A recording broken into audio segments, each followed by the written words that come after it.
Hello, today we're looking at how social media marketing can help your business, and in this podcast we're going to be looking at Facebook, which is probably the most helpful marketing tool. Well, I'm joined by Graham Magin, who's head of video content and video marketing at Kirsch Media and QuickVid. Graham, if a business wants to do some social media marketing, where should it start? Okay, well there's a fantastic quote by a guy called Avinash Kaushik, and this is what he says. Social media marketing is like teenage sex.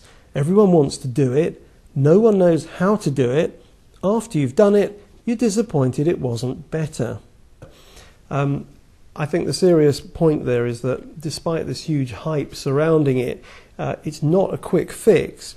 It's a long-term commitment to building dialogue. It's not going to instantly solve any major problems you've got with your business. It's certainly not going to send your sales overnight through the roof. It's about building a long-term, sensible relationship with your customers and potential future clients. Okay, you've managed my expectations, but how do I start? Well, every business is unique. So the most important thing before you start is you have to have some sort of strategy, some sort of plan for your business. It doesn't have to be complicated. It can be a very simple thing, but you have to have some idea of who you want to have conversations with before you can have those conversations. Let's look at an example from Facebook. And I'm going to start with Starbucks, which is the most popular business brand on Facebook. Starbucks has well over 5 million fans of their Facebook page. That means there are more than 5 million people who Starbucks can communicate with simply by posting messages or links on their Facebook page. That's an incredible business opportunity. Now, if we take a quick look at the sort of conversations people are having on the Starbucks pages, we can see there are lots of people talking about what they like, what they don't like.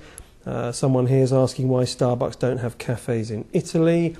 Someone else is suggesting Starbucks bring back their reusable plastic cups.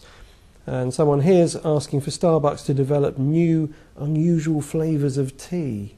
So lots of feedback, and Starbucks using Facebook there as a great way to listen to what customers want and also hear about things that they don't want. And presumably it's not just about listening, it's also about influencing too. Yeah, the influencing is very, very important.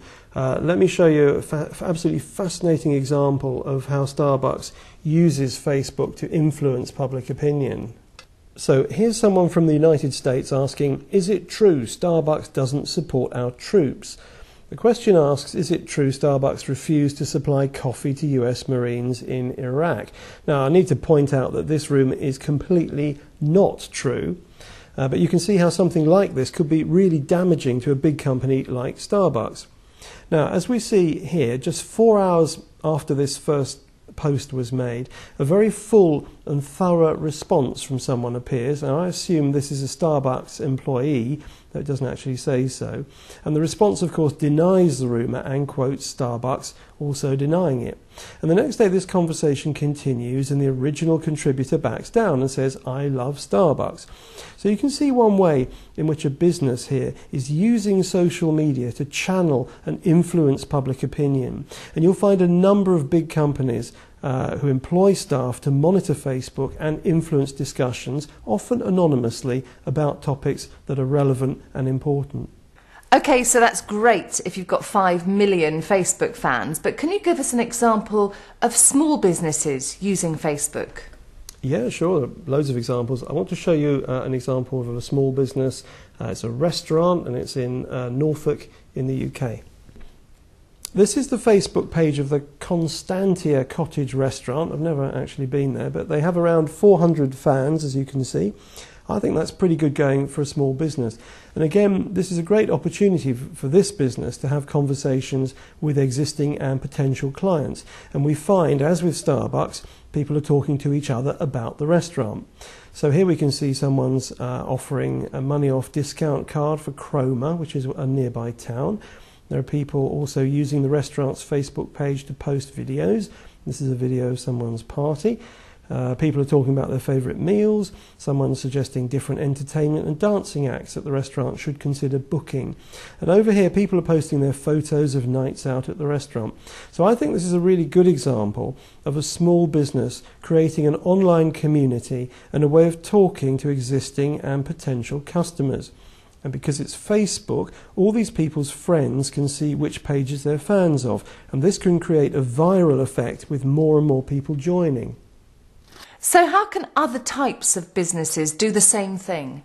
You just have to have a strategy, and you have to ask yourself, who exactly do I want to have these conversations with? Okay, well, I'm going to interrupt you there because I want to talk about that in part 3 of our guide to social media marketing. In part 3, we'll be looking at some practical tips and a guide to how you can market your business using social media.